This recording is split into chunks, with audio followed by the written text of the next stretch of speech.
Earth Part 2 for you and commented, narrated. We've got a number of guests with us this evening, and I'd like to start off by talking about the latest and greatest in terms of the day's events, the week's events, and as we've seen that we've got McCarthy's been ousted as Speaker of the House. The hot rumor is that Donald J. Trump will be nominated at least to fill the speakership. Can you imagine? Watch the heads explode. It's unbelievable. The potential there is it's astounding if you think about it. If Donald Trump gets nominated and takes over the speakership, it would be quite amazing. So I'm not sure that that's part of the plan, but the potential certainly exists. He's definitely qualified and certainly could be the speaker. So get your popcorn popped and buckle up. It could be pretty an interesting ride, that's for sure. I see Brian has joined us and is wandering around with his camera. Brian, are you there? Yeah, can you hear me? I can hear you. We can see you too. What are you doing? Yeah, I just moved my laptop outside because it's a beautiful evening here in Vancouver, Canada. Yeah, it looks like it. So, yeah, it's sunny and warm, and why not, right? It's pitch dark here, so yeah. On the east coast, we'll just leave it at that. How you doing this evening? You looking good? So you broke free from your busiest time of the fishing season to talk to me. How come you're not out there catching some fish? Is it a morning thing, or what are we doing? I've been thinking about that for a while now. It seems that God is orchestrating my schedule to be doing more important things, I suppose. Like he always seems to arrange Sundays for me to go to our freedom meetings, and here I am this evening. So I'm just going to go with the flow. Like, I'm not in control anymore. Well, that's how it works for all of us, doesn't it? I mean, you can't fight it, right? No, I just go with it, and it's making my life tremendously amazing at the moment. And here I am talking to you and some other patriots. So let's rock and roll. Amen to that. So what's your take on all the news this week in terms of McCarthy being ousted? And from a Canadian's perspective, are you seeing that as a positive or no opinion? Well, I'm still trying to figure that out. But from what I've heard from some American patriots that I know down in your area, it's a good thing because some people are calling him a Nazi. And he also voted in favor of some things that violate the Constitution, from what I've heard. Have you also heard that? Oh, yeah. Mm-hmm. Yeah, so I mean, the only thing that I can conclude right now, along with many other people, is it's all theater. Like what a great movie we are watching, and I don't have enough popcorn to keep up with it. So please send some up here by FedEx. I'll pay for it. You can do that. You got to send me some salmon, though, in return, okay? Yeah, and hopefully we can talk about salmon during this show. So, oh, absolutely. I see that Matt from Mega Mission is in the queue. Let me do a little introduction. So hang tight with me, okay, Brian? And we'll go back to you here quickly. And we'll talk a variety of things here this evening. Sounds good. I see Matt's pretty face. Matt, your microphone's still off. If you can turn that on, that would be great. Oh, I was making sure I wasn't going to do a mic faux pas like I usually do in your space. You did perfect. Good job. I see you have somebody in queue with us, Alexandra. Is that it? Yeah, that's Alex. Hi. It's a pleasure to meet you. Chuck Nice Naegle. to meet you too. Thanks for having me on. I heard we were talking about salmon. Tell us a bit about. Oh yeah, but don't get sidetracked with fishing now. We get sidetracked all the time when it comes to the fun stuff. I was fishing earlier all day, but yeah, kind of my role in MAGA mission is I am the education guru, is what they like to say, the expert. I Yeah. just play one on social media. I really am not one. But basically, I just am fighting to get this indoctrination out of our schools. Providing resources for parents, opt-out forms, writing legislation. I was at our state house yesterday testifying again, and I will go back next Wednesday. They actually moved our space. But then I do a weekly or 2 days a week space called Uncomfortable Conversations on Twitter, where we dive in and tackle all of the different issues going on.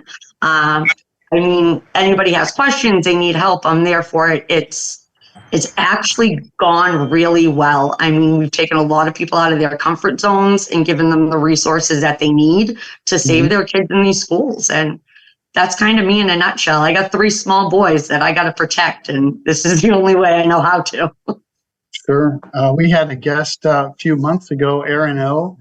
And Aaron O moved from California as a transplant to Texas and couldn't believe the things that they were teaching the kids in Texas. So much like you, she started a grassroots, basically a fight back, teaching the parents how they can opt out and do the things they need to do to protect their children, because obviously they're being bombarded with, we'll just call it crap, right? The whole woke agenda is unbelievable, and it's really a disgrace is what it is. But talk about devaluing the family unit and trying to take power from the parents, but that's their whole agenda. They're trying to, shall we say, dilute the way the American family functions, and it's obvious. Anybody who's anybody knows this. So Absolutely. So now you've got me intrigued. I know me. I'm good at that. That's like my number one skill.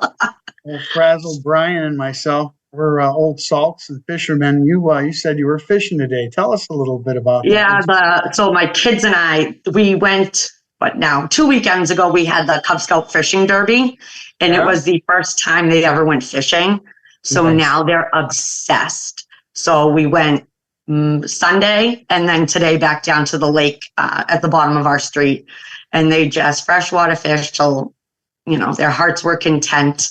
But I used to do a lot of deep sea fishing. My dad was a big fisherman and his buddy owned a boat. So we used to go out all the time. Were the kids having any luck? What were they catching? Absolutely not. I don't even know if there are fish in this lake. Like, it is so, that lake is so gross. Like, don't go near that water.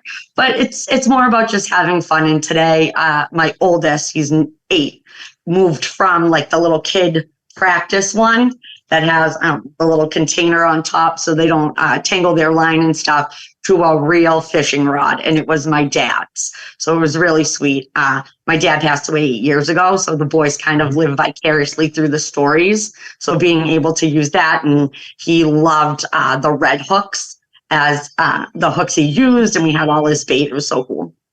Yeah, I felt there was a streak of blood in the water when they used the red hooks. Yeah, no doubt about it. And the red line, everything. Brian's got a big smile, but his microphone's off. Why don't you chime in? I know you're just dying to say something. Yeah, I had to mute myself so I don't interfere. It's okay.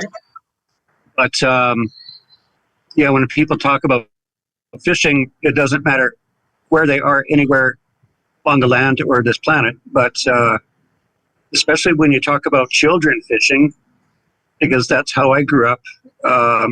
It puts a big smile on my face, because I'm not sure what happened as a child, but I just grew up with the thirst for being on the water. And once I was on the water and fishing, it was unstoppable. So it's kind of cool. So a little aside story, you talk about being on the water at a young age. I was blessed being the last of 6 children. We had a 12-foot Myers aluminum boat with a 10-horse Evinrude motor. And I had a Doberman Pinscher dog that just loved to ride in the boat with me. And we would go out into Lake Erie, and not too far from the house, but the house was right on the water. And In the evenings, it was always white bass. During the mornings, it was mostly perch. And then I was lucky enough to get a walleye or two when I was trolling. Now we're talking 10, 12 years old, right? And you talk about being on the water and just enjoying that. When the lake would calm down and you didn't have chop, you had little 1-2 footers. In the mornings it would be like glass. That's why I learned to water ski. I learned how fast the boat could go. There's nothing like just flying on top of the water. At least you feel like you're flying, right? Full, Yeah. full throttle. But it does. It scars you for life. Your children are never going to forget the fact that mom took them out there, and whether they caught anything or not, it doesn't matter. You guys were fishing, Yep. and that's going to turn into teenagers that are going to go fishing, and hopefully adult males that are going to also go fishing and enjoy themselves. I'm a catch and release type guy, but I catch and release into hot grease. I love to catch fish to eat. So, Lake Erie perch, the walleye are, they're freezer fare. So we stock the freezers so that we can enjoy fish all year round. I feed them to my guests, my family, anybody who would like to take the plunge and try it. I've never met anybody yet that doesn't enjoy a nice walleye meal. So, but no, these are all good things. These are all wholesome things. Again, part of the fabric of our existence, and that goes for the Canadians as well. I mean, maybe more so for the Canadians. Yeah, it's a wonderful planet we have, and it's in damn good shape. It really is. We need to just get rid of these politicians and make some adjustments, and I think things will be back to normal. If you know what I'm saying. You're so right. Well, it's we the bounty that could be had if we didn't have the bullshit in our life that we had to deal with. I mean, look at us. Do any of us really need to be here tonight, or ever think we'd be here talking about what we're talking about in terms of politics and the world? Not a chance. Not a chance. But it takes people like us that are willing to stand up and make a stand and educate our fellow citizens as to what we know, what we think's going to happen, and by God, what you know, all the crazy things that we've been talking about are coming to fruition. And I say that it's really only just begun. I was shocked at the amount of sealed and unsealed indictments, and the number of unsealed indictments is at 74,000. Wow. The number of sealed indictments is well over 370,000. Think about that. Each indictment is not one person.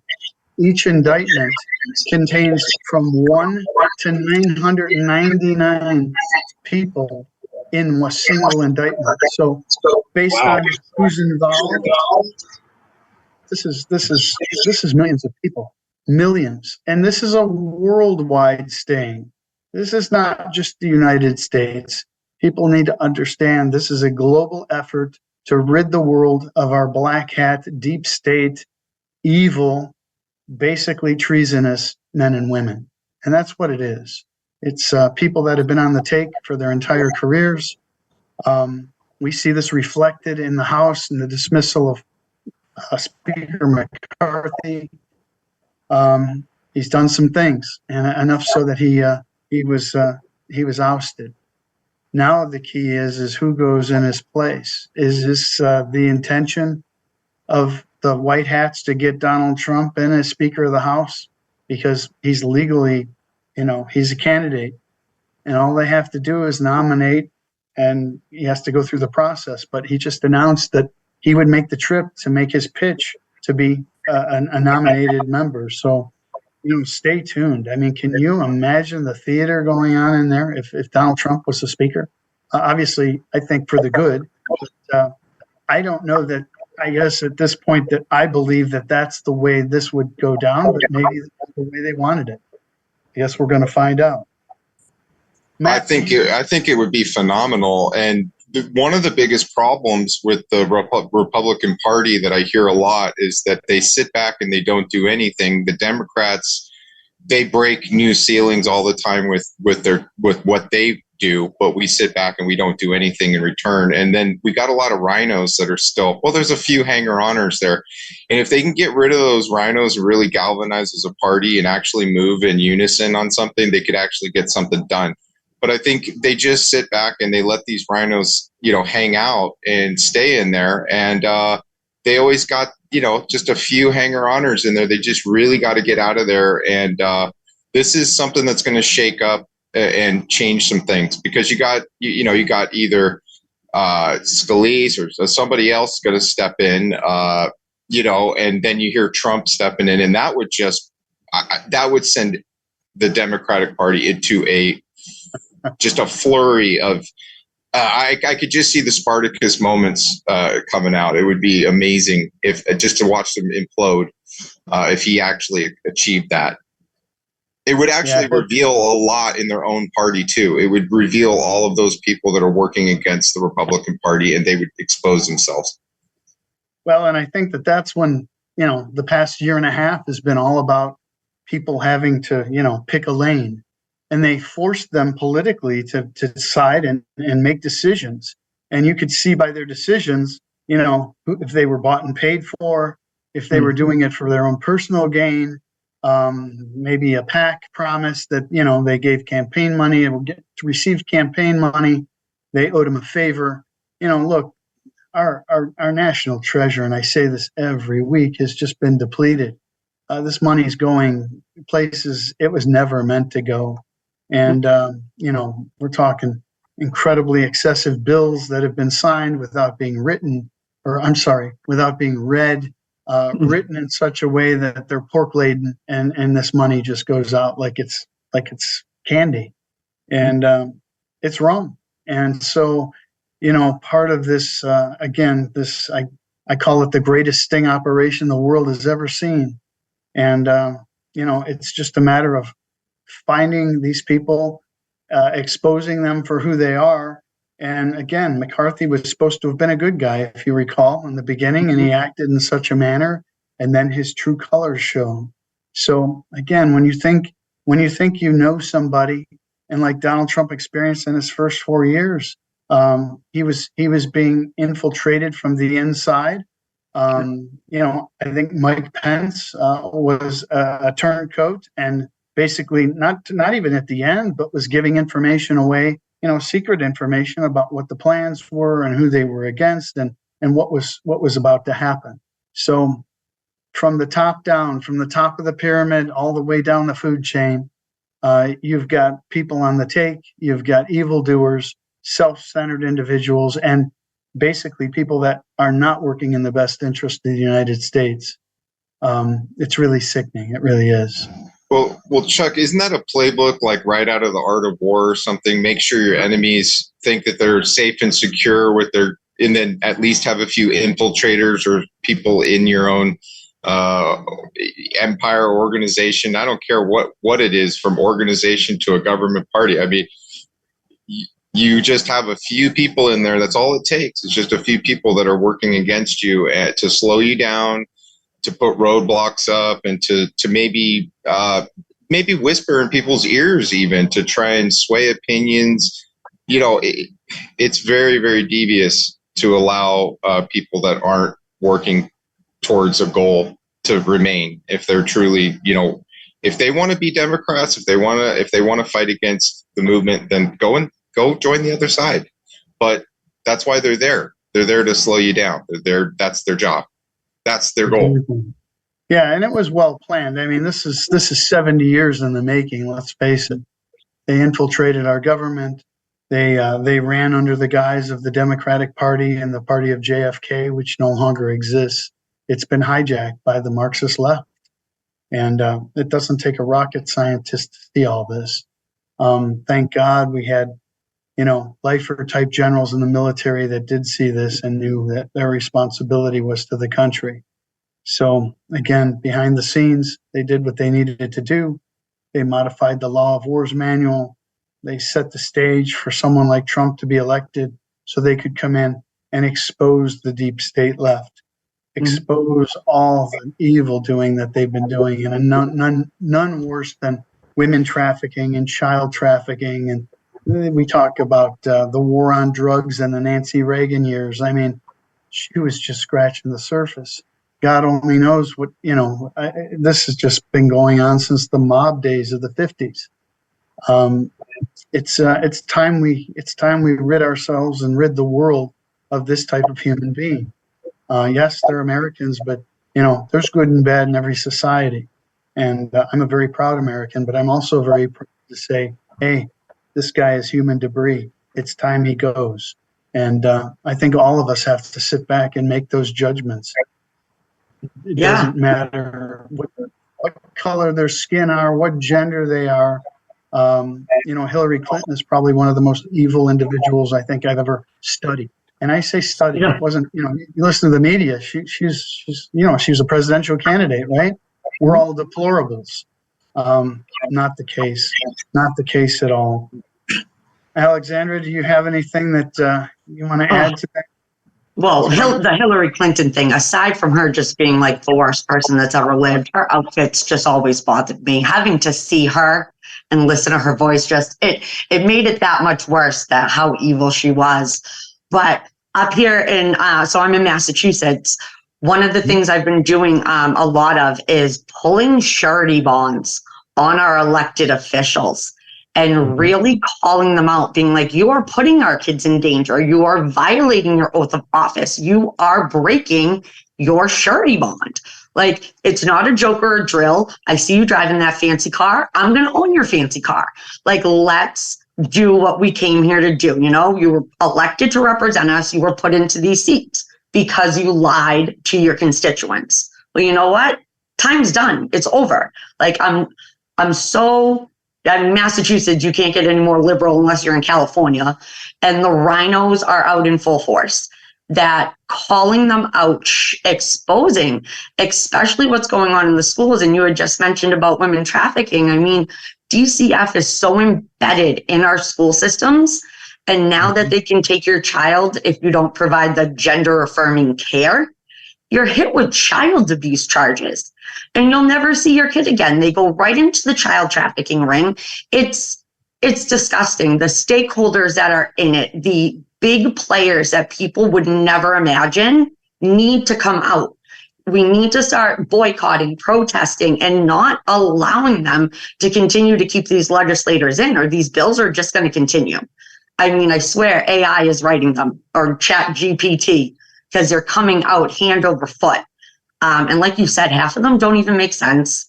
And they are 500 pages long. None of these elected officials read them. Their minions read them, and they tell them how to vote. We think X, Y, or Z. It's fascinating when you take a step back and you really look at how Kissinger and the Castle model for social emotional learning isn't just the way they've done this in our schools. It has hit every facet of society. And if you do take the minute to research it and read it and educate yourself, that gives you that red pill moment almost instantly, because you're like, wow, how was I gaslit? How was I so naive to what was going on? A lot of people think it's their own thoughts and ideas that they feel, and they're like, oh, that's awesome. No, it's not. You were indoctrinated. You were manipulated into it, and it's time to cut that, in my opinion. And I'm going to do everything I can to make that happen. I mean, MAGA has given me an outstanding platform to do that. And I'm not going to take that for granted. So, Matt, I had posted what I had saw today. MAGA Mission had a flight banner that was waving in the breeze. And who's responsible for that? Can you tell us about that? Yeah, that's an incredible thing that one of our listeners who had been listening to us for months, I guess, she was just in the audience. She'd never spoken before. And then she got up one day and just said, I'd really like to do something for you like this. You kind of threw it out there, and then we talked with her. And I looked into it. It's a considerable donation for somebody to do what she did. and she did it out of the kindness of her heart. She's completely anonymous, would not give me her name, would not take a thank you.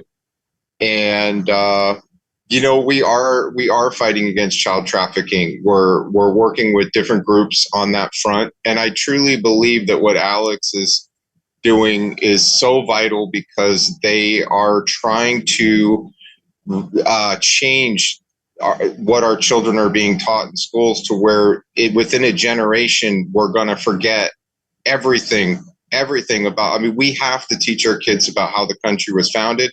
We have to teach them about the Constitution. We have to teach them why it's important to keep, the Pledge of Allegiance in schools, and to have the flag be up instead of a different flag that isn't even of a country. It's just an ideal, an ideology. I mean, I can't even believe what I'm seeing. I never thought we would get here. I do know that there was always a slippery slope that was presented, and I could see, but it really snuck up on us in the middle of the night. I don't know how they did it. I know that some of these bills Alex has been talking about have been spreading from the west and the east and the north of America, and their focus is now going to land in Texas, because Texas is probably the last stronghold for some of this legislation that they've been getting through. Texas has been resisting the legislation, but what are they doing? Well, they're just moving there. Okay, so it's kind of like a pack of ideologists and cultists that will follow the legislation in force and advocate for it in each state by state till they get their way. And I think Texas is going to be one of the last final battlegrounds on that. But anyways, back to the donor. If she sees this, we thank you from the bottom of our heart. The children, thank you. Everybody thanks you, the parents. And it was just a really generous donation. And it flew, was it Wildwood to Atlantic? I can't remember the actual flight pattern. Yeah, it was over Labor Day weekend. I could only imagine that, hundreds of thousands of people saw it. And so, I heard that the beaches were packed, and it's amazing. So then, and we, that we started around in April, and since we started, I really listened to people. And I remember when I told you when I first came on, I heard it. People were in pain. People are in pain. They need change. They need it now, or else the worst could happen. And I don't want the worst to happen. I want legislation to change. I want people to get active locally. I want you to get in touch with your precinct committee and become a precinct committeeman. If you don't like somebody, get involved in writing censures, hold them to account, work from the bottom up, get involved with schools, go to committee hearings, do the work that Alex is presenting in your schools, and opt out of the program. Resist. Do not comply. I mean, we even in one of Alex's committee hearings, there was a student, a young lady who was faced with certain testing requirements, and she said, "I'm not the Senate." Was it a senator to ask her? You tell the story, Alex, because it was just incredible. So in Massachusetts, there's what's called the MCAS that all kids need to pass in order to graduate. So this senior came. She is top in her class. Not even just a perfect 4.0. She is above that because of her honors and AP classes, but she will not take the MCAS. So she will not graduate. She will not be able to apply to colleges, and she will not be valedictorian. And when Senator Jason Lewis said, "Why do you think, you're not going to graduate?" She looks right at him and she goes, "Because I do not comply." And she got up and she went back to her seat. We had 2 fourth graders show up to testify in favor of ending MCAS, because you take it in 4th grade, 8th grade, and then 11th grade. When you got 4th graders, 8th graders, and seniors in high school that can go up and go against their legislators, sit there and say, "No, this is wrong. You don't know what it's like. You're not sitting in these seats." That took guts. And she said it flat out. She used the words, "I do not comply." She got up and walked out and sat back in her seat. That that to me, I went and I met her after, and I told her that she is probably one of the strongest and bravest young women I've ever met. And that if she ever needed anything, to reach out to me, because I'll back her. I'll help her with whatever she wants. I told her, I go get your GED, drop out, get your GED before graduation, and you'll still walk and you'll get your diploma. And I guarantee you somebody would let you get up there and speak. But it's so crazy. And yeah, Chuck, you had mentioned the breakdown of the nuclear family and how they are trying to do that. So one of the biggest things with like the opting out is the template I have for everybody doesn't just opt your kid out of like sex ed, gender identity, critical race theory, and social emotional learning. It opts them out of all the data mining going on, all of the collections, testing, surveys, and assessments that they are doing on our kids and building these profiles. It starts in preschool, and by like 4th grade, they know who they're gonna target come middle school and direct them into these different after school activities, or, oh, you need extra, time with the counselor during the day, all of these things. The ADL is in our schools doing peer mentor workshops that kids are handpicked by administrators to be a part of. Parents don't know. They don't have to give consent. I mean, the profiles, the manipulation, it's insane. That breakdown of the nuclear family, I just can't. That's why I like fishing with my kids today. I tell people all the time, when your kids are home, unplug. Be with your kids. Get down in that dirt. Watch the shows they want. Go to church. Go to soccer. Like, be a parent. Because if you want to be the trusted adult in your kid's life they turn to, you gotta be there and talk to them. It's just insane sometimes. I don't know. Alex, go ahead. Just wanted to jump in real quick, because what she just said about the data mining of the children, the apps we use are data mining, are what we click, what we look at, and they are creating profiles on children to use in the future, as they're going to follow their IP, they're going to follow their name, they're going to follow their identity from the start of as young as they can get them on an iPad or a phone. They're tracking them. You're now the epitome of what a commodity is. They're literally now streamlining the child into a commodity to mold and use and direct in the way that they want to feed information to them, to mold them in the way they want to mold them, and not the way you want them to be molded, the way they want them to be molded, not the way the parents want. Sure. So, can I ask Alexander a question? Of course. And this is to do with fishing and family, nuclear family, and all that stuff. I used to be a foster parent, like, about 20 years ago, taking care of like teenage boys who were struggling. And I always took them fishing. And then this one experience that I had with a 17-year-old, took him to a local river. He started catching salmon.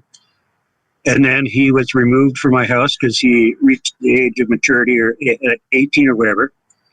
And then I saw him on the river a couple of years later catching salmon, and he came up to me and said, "Thank you. You saved my life. I'm into fishing. I've got a good job now, and my life is going good.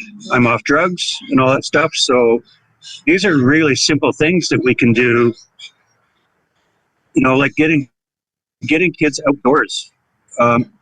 It just heals them. It gives them the opportunity to, move forward. And he also told me that he developed faith in God. And so that just blew my mind. Yeah, I can empathize with you there, Brian. Listen, as an outfitter and a guide, much like yourself, we'll just say that maybe I touch upon more of the hunting than you do. You're more of the fisherman. Either thing, anything, and to those that are listening that maybe not are outdoorsy, maybe grandpa, granddad, their father never took them into the outdoors. They never camped, they never fished, they never hunted. Don't let that stop you. Find somebody like a Brian to take you fishing. Find somebody like a Chuck to take you hunting. Somebody that would take the time and teach you and your son or your daughter the things that you don't necessarily know, but not belittle you in front of your child, but to build the two of you up to where you can understand and grasp why. If you see on the beams behind me the various trophies that are here at the lodge, every one of these trophies, these fish, they're immortalized forever. That experience, all I have to do is look at each mount and I can tell you where I was, if the sun was shining, who was with me, what a wonderful day it was, and how that came to be. These animals were utilized to the best and the greatest use they could have. They were table fare, but their skins were saved and tanned, and now they're on display. And they look just like the day they were harvested. So again, the artistic part of that, but the preservation. When I explain to people why people put mounts up to look at, to remember, it's a time capsule. It's a place for a mother and a son, for a father and a daughter, for a father and a son, to remember what they did that day and how they got that opportunity to kill that animal. And I don't say harvest, I say kill that animal, because you did.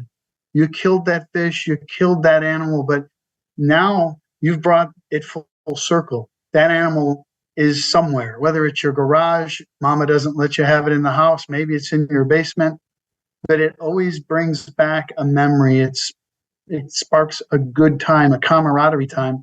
And let me end it by this. I have a young man that in his early years took an incredible buck. The middle buck that you see behind me was taken by a 6-year-old.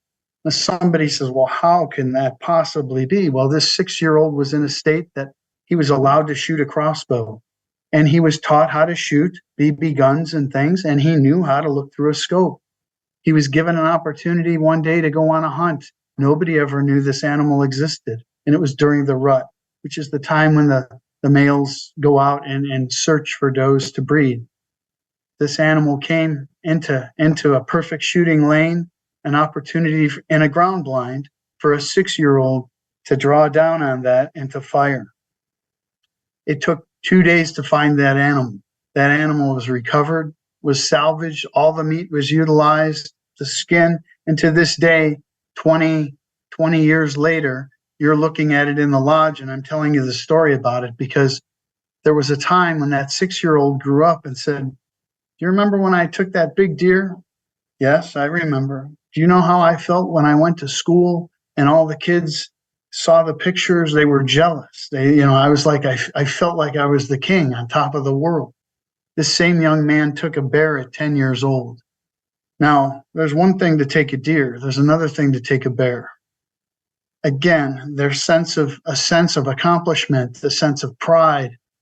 And this same young man went to college, graduated from college in 4 years with a double major, exemplary grades. Just, again, an astounding young man, an astounding human being. But the basis of his structure was hunting and fishing. And it's those accomplishments, the catching of the big fish, the catching of the big deer, the killing of the bear, all those things that built him into the young man he is today, a very successful young person. So I'm giving you one example of many that happen all around this country and Canada, that people get together with their children and create memories. And it's not because we have money. It's not because they were able to go to the finest game club or anything like this. This is all free range public land stuff. This is all skill stuff. This is not somebody put it in a cage and they went out and killed this animal. Oh, no, not at all. In fact, everything that I deal with is fair chase and sporting. It has to be. Otherwise, it's meaningless. Not necessarily meaningless, but you see what I mean. It gives it the aura and the flavor you're never going to get by doing it a different way. So maybe I'm talking a little bit French, but I'm hoping to shed some light on the importance of accomplishments and everyday accomplishments. When you can sit at a table and know you provided that meat, whether it's flesh of the fish, whether it's the hind quarter of an elk or the backstrap of a white-tailed deer, it's something that you did. You harvested, you went out and scored and brought food home to the family. There's nothing more satisfying than that. Brian, am I close to being right? Yes, that's actually a very fascinating story. And when I look at constitutional law and Canadian law, it guarantees us the right to harvest from the land. Mhm. It's our God-given right, and I wish I had more time for hunting. I have too many guns and not the time to use them. But I'd like to ask a question that's not so much related to hunting, but there's so much information being disseminated right now. And some of the things that I've seen up here in Canada is a thing called Military Justice Act. And we've also been talking, our organization has been talking to U.S. military and USA Marshals that apparently they have lawful jurisdiction over our land and the right to come up here and arrest Trudeau and do all kinds of things as white hats might do. I know it's kind of off topic, but what do you think about that? Well, I kind of think of Trudeau as more a huntable type quarry. I don't know that you would arrest him. Let's hunt him. I mean, I know it's funny, but in a way it's not. If you're willing to do what this man's done to an entire country, much like Joe Biden or any of the others that are treasonous, you've basically thwarted your entire nation, man, woman, and child. Are you friggin' kidding me? What better penalty than the ultimate, shall we say, penalty? And I'm not condoning that anybody go hunt him down, but at some point, we're going to need to theoretically hunt this down and eliminate it from our society because it's no good. It's just not. Yeah, I cannot disagree with you on that. One thing I wanted to point out was, for whatever reason,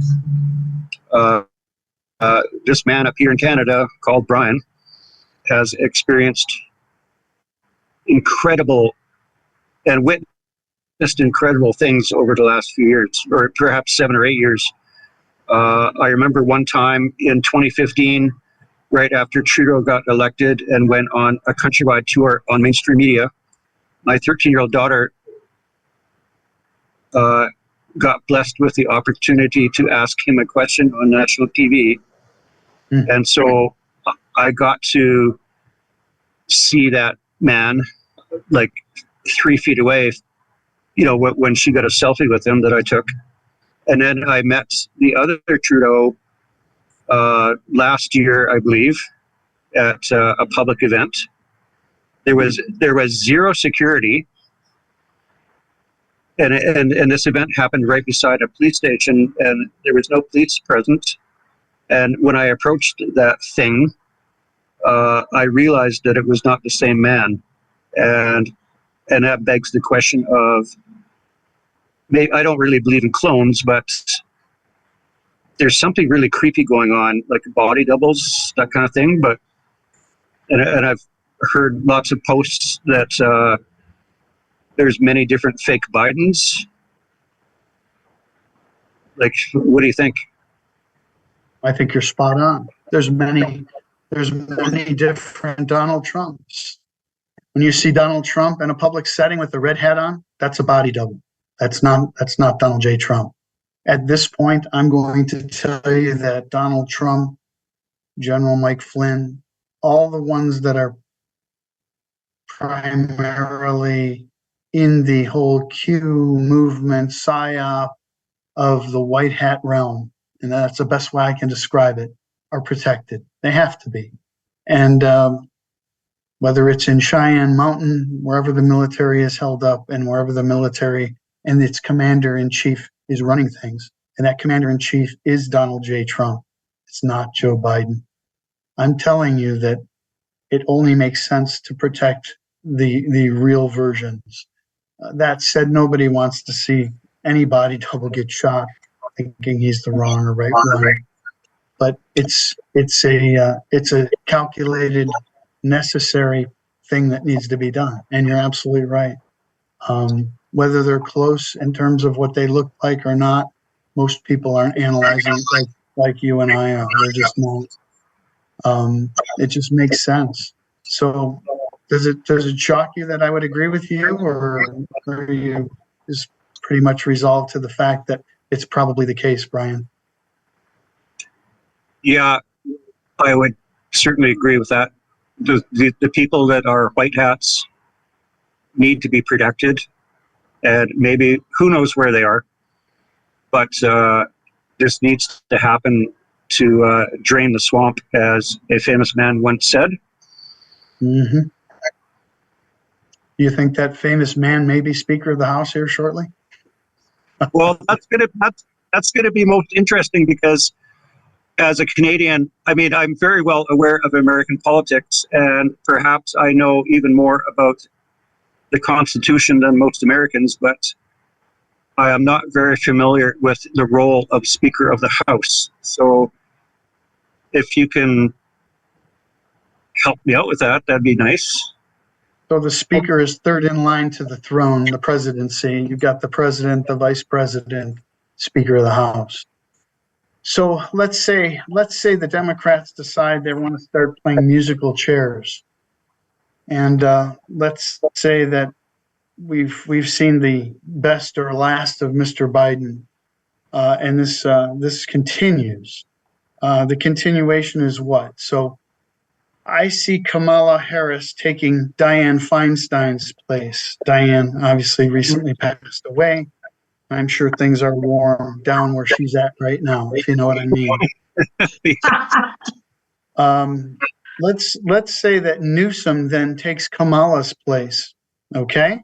And Joe Biden then is removed by the 25th Amendment. Mm-hmm. Think about this. Then Newsom moves to President of the United States, and Big Mike becomes Vice President. Mm-hmm. You know who Big Mike is, right? Michelle Obama. I know what I said there is a mouthful, but it's very conceivable. What would be the defense to that?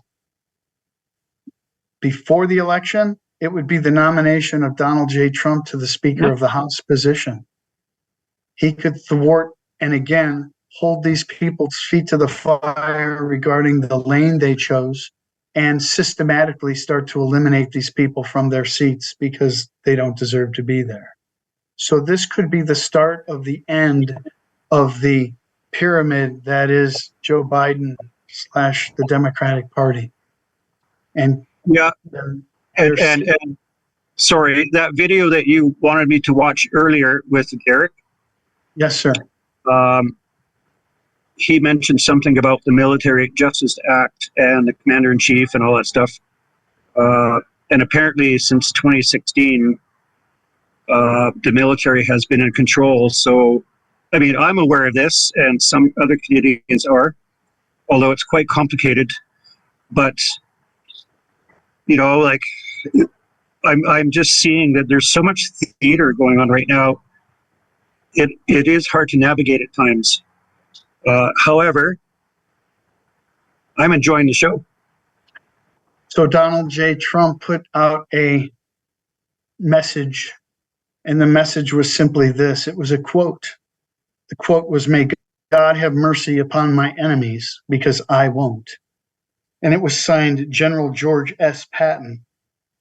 That was a quote from General Patton, and Trump put it out there recently on the 18th of June, 2014. I want you to think about that date. Remember, a lot of things happened between 2012 and 2023. And a lot of the older stuff was setting the stage for today, to the point that they knew where they would get. This is why when you look at Q posts and things, the dates are all back, and the dates don't seem to make sense. But you got to remember, This is a psyop to combat a psyop that's occurring from the other side. And so hence Q, they don't even admit to it, that it exists, but it's a mind game. And the mind game is you never tell your enemy what your plans are. You never give your enemy dates. You never give your enemy times. What happened yesterday, folks, was supposed to happen at 2:20 p.m. We were supposed to get our emergency broadcast system, and it was supposed to send a vibration out to activate the graphene oxide that was injected into you when you got your shot, when you got your vaccine. Many people would say, well, it didn't work. It didn't do what it was supposed to do, or maybe I don't even know that it went off. Maybe your phone was off. Maybe you were smart enough to turn that phone off and put it in the microwave or put it in a fairway bag or somewhere that the phone couldn't be activated. Because when your battery is still in your phone, even though it's off, it still has signal. I'm saying to you is that these are things that are being sent out in the universe to test the water. Does this work? What did people do? How did they react? At no time does the enemy give you a day and a time and tell you what's going to happen. They just don't do that. They did it for a reason, doing all this for a reason. They're seeing where we're at. They're taking our temperature. Understand that the magic number has always been 80%. 80% of the population needs to be awakened and get a glimpse of what's been happening, why it's been happening, and what people are doing to basically stop it, put it to an end. We're close. We're real close. We're close enough that I believe that it's going to be relatively soon. And it could all culminate in this Speaker of the House position at this point. Let's face it. They didn't have to remove McCarthy. They had a choice, and it was 8 of them. It didn't have to be, the majority. It just needed to be a certain amount. And if we're that close to 80% and they felt the same way, well, it's time to remove him, maybe instill Trump, or at least get the enemy to make a counter move. Remember, this is 5D chess. Nobody has played it better than the Trumps. When I say Trumps, it's the family. You can say what you want, but the entire family is in on it. I know it sounds odd, but Barron Trump is an absolute genius. Look at his IQ. I think you're in the 170 plus range. You've got a young man that's a master at chess. They're all good at it. I know it seems like just a game, but it's not.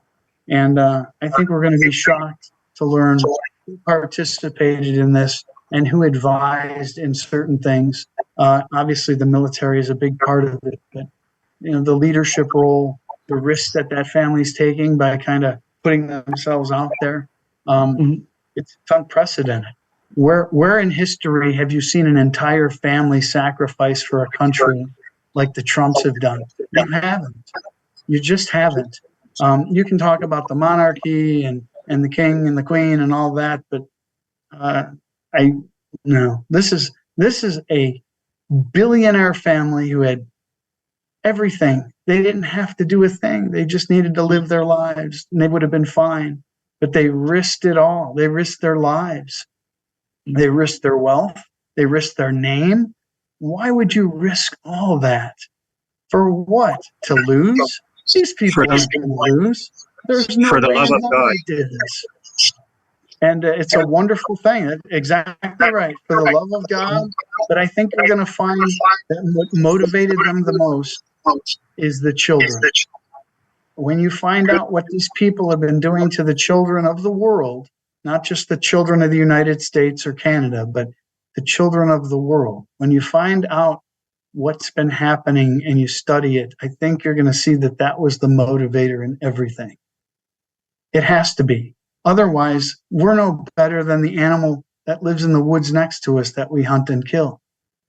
And I hate to say it, but these animals, and they are animals, they're wounded, cornered, wild animals right now. They know they're caught. They know that there's nowhere to turn. So I'm going to leave you with this. The next big thing we're going to see is the nuclear scare. You're going to hear about it in Europe. You're going to hear about it at some point. It's going to involve Putin.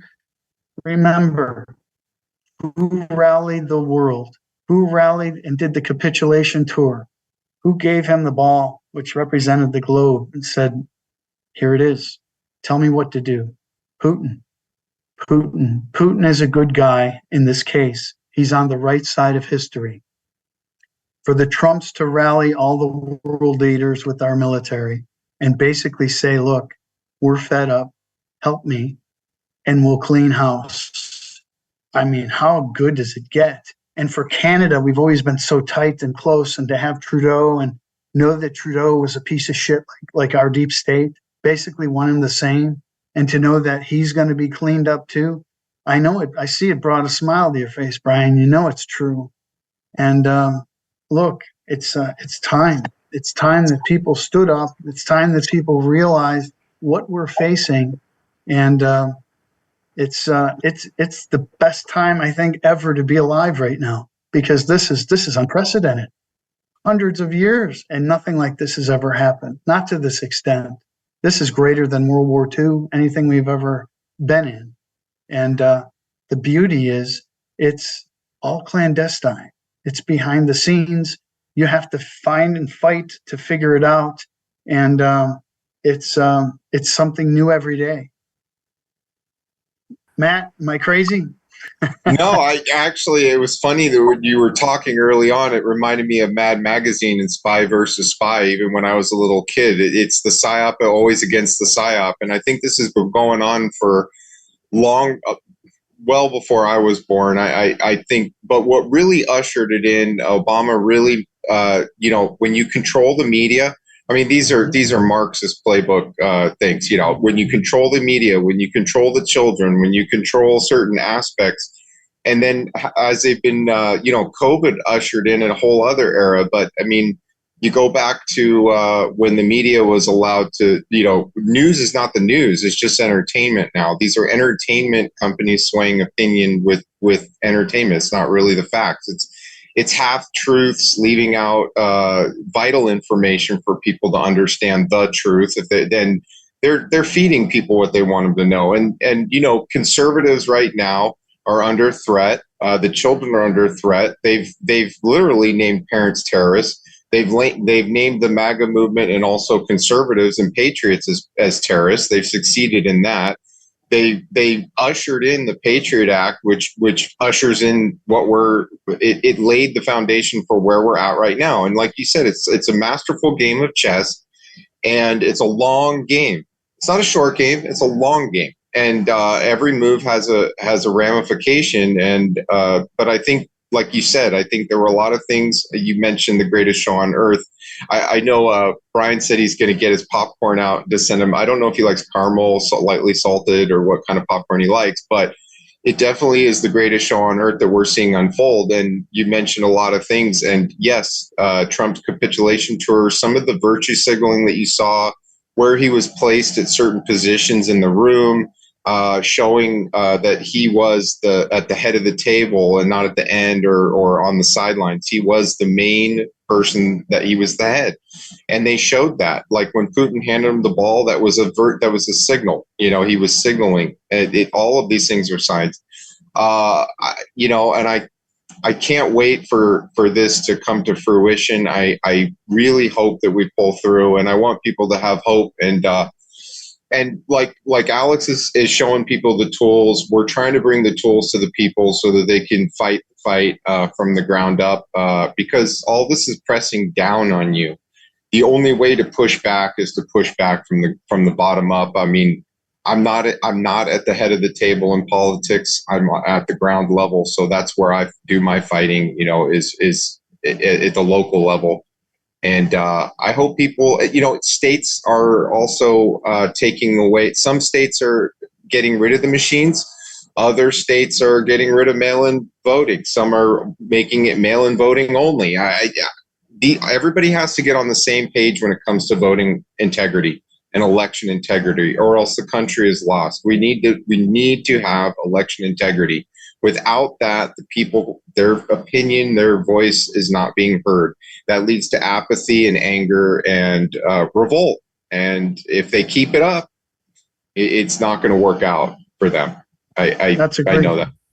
Great final statement, Matt. We're nearing the end of the show. Brian, would you like to say a few words here? Anything you'd like to chime in on? I'll be very brief here. A couple of things that I found quite fascinating over the last few days was an NFL game where both teams kneeled down at center field before the start of the game and praised our Lord. And I think that was because one of the famous NFL running backs, if that's the right term, stated that we should not be playing football on Sundays. We should be in church worshiping our Lord. And then so everybody apparently supported him in that. And so they made a great statement on national TV or whoever broadcast that stuff.